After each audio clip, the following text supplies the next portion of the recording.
does it really mean to hold space for someone? It's a concept that we hear about, but do we really know how to practice it? As budding healers, or for anyone that's been participating in our 365 days of healing regularly, you'll know that you've already developed many, many skills to be able to support people on their own healing or spiritual journey. Holding space is an interesting one because we may be tempted to believe that in order to truly hold space for someone, we need to fix them. But the truth is that no one actually needs fixing. If we go to the highest quantum understanding of who we are and what we've come to this earth plane to do, we have a natural acceptance that we are going to be challenged quite severely at times whilst we're having this third dimensional earthly experience.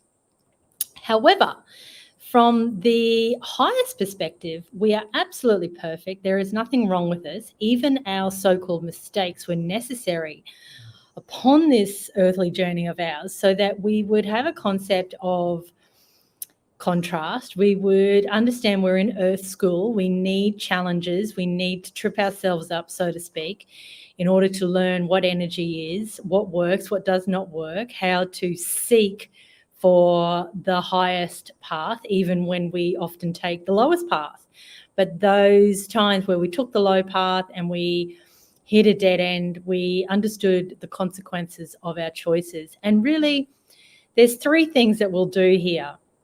One of three things that we'll do here whilst we're having this human experience. One is to stagnate, simply not to grow, not to learn any of the earth school lessons. They may be coming at us thick and fast, but we may be quite rigid in the way that we want to just hold on to the way things have been, and we don't really want to embrace any new ways, growth. We also may descend. Descension is what we'll class as the opposite to evolution. It's when we really buy into the concepts that we've in a dog-eat-dog world and that we absolutely must do someone over in order to get ahead. And this can be rather scary because it means that that energy comes back at us. So we're devolving. And then there's ascension. So ascension are the people who are willing to learn the universal life lessons. They don't judge themselves. They don't think there's anything wrong with them. They accept that this realm will offer up all sorts of treachery, yes. However, that's okay because that's what this third dimensional experience is all about.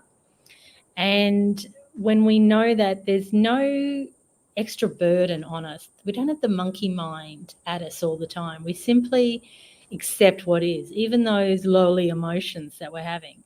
We have the opportunity and the ability to observe ourselves as if from a higher perspective or a higher dimension, perhaps we'd say. And so we're able to really transcend those universal life lessons much quicker than if we had the ever-chattering mind saying, you need to get over this, what's wrong with you, everyone else is fine but you're not, everyone's got a better life, you've got issues, what's your problem, just get on with it, just fit in, and all these kind of dramatic narratives and the inner critic that goes on internally. So we make peace with what's going on. And when it comes to holding space for someone else, we can then offer them the same love and grace in which we offer ourselves. So, of course, it always starts with holding space for ourselves.